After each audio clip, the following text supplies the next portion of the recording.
অস্ত্রেই কুপোকাত Israel, সবচেয়ে বিধ্বংসী অস্ত্র এখনো হাতেই আছে। মধ্যপ্রাচ্যের রণাঙ্গনে গত কয়েকদিনে যে নজিরবিহীন মিসাইল ও ড্রোনের আক্রমণ প্রত্যক্ষ করেছে বিশ্ব, তাতে খোদ আমেরিকা ও ইসরায়েলের যুদ্ধবাজ নীতি নির্ধারকদের রাতের ঘুম হারাম হয়ে গেছে। ইসরায়েলের আকাশ প্রতিরক্ষা ব্যবস্থার অসারতা প্রমাণ করে দেশটিতে এখন শুধুই মৃত্যুর আতঙ্ক আর সতর্কতামূলক সাইরেনের তীক্ষ্ণ আর্তনাদ।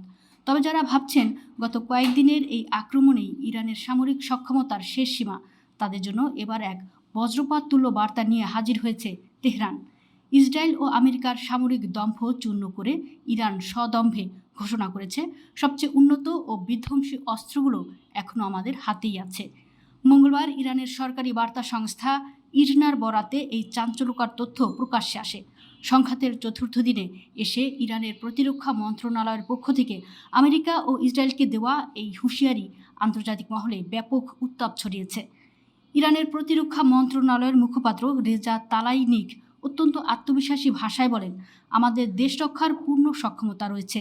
এই চাপিয়ে দেওয়া যুদ্ধে শত্রুপক্ষ যে পরিকল্পনাই করুক না কেন, আমরা তাদের চেয়েও অনেক দীর্ঘ সময় ধরে আক্রমণাত্মক প্রতিরক্ষা চালিয়ে যেতে সক্ষম। তিনি আরও যোগ করেন, শুরুতেই আমাদের সব অত্যাধুনিক অস্ত্র ও সরঞ্জাম মাঠে নামানোর কোনো ইচ্ছাই আমাদের নেই। এই ঘোষণার পর পেন্টাগন এবং তেল আবিবের নীতি নির্ধারকদের মধ্যে এক প্রকার অস্থিরতা তৈরি হয়েছে। সামরিক বিশ্লেষকদের মতে গত কয়েকদিনে ইরান যে ড্রোন এবং ব্যালিস্টিক মিসাইলগুলো ব্যবহার করেছে তা মূলত তাদের সক্ষমতার একটি ছোট অংশ মাত্র।